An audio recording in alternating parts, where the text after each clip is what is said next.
The Baftas is apparently a thing. Another award ceremony for the entertainment industry, because we just don't have enough of those. Well, at this year's Baftas, there was a bit of a controversy.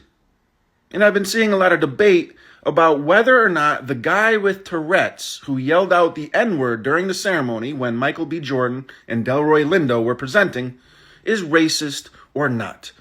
And I just think that's the wrong question to ask, because of course he's racist. He's a middle-aged white guy. He's at least a little bit racist.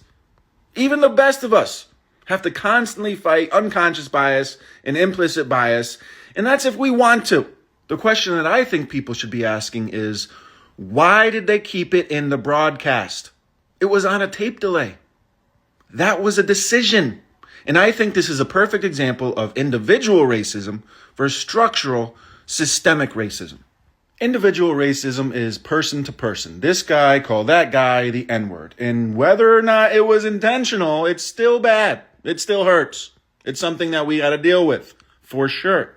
Structural racism is when organizations and corporations and entire systems make decisions like keeping the N-word in a broadcast while removing Free Palestine from that same broadcast, thereby reinforcing this idea that insulting black people is less offensive than showing support for Palestine.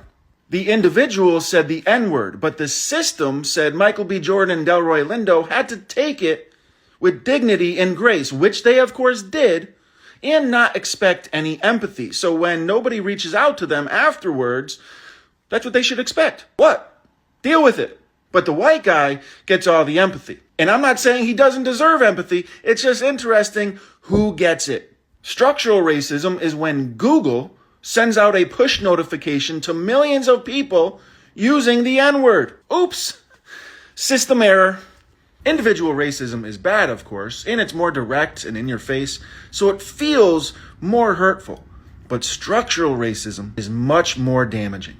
So I just think it's important to always keep in mind the big picture. Yes, we should call out individual racism, but I think we should focus our anger on the structures, on the systems in place that maintain racism and maintain racial hierarchies, and the people in charge of those systems and structures.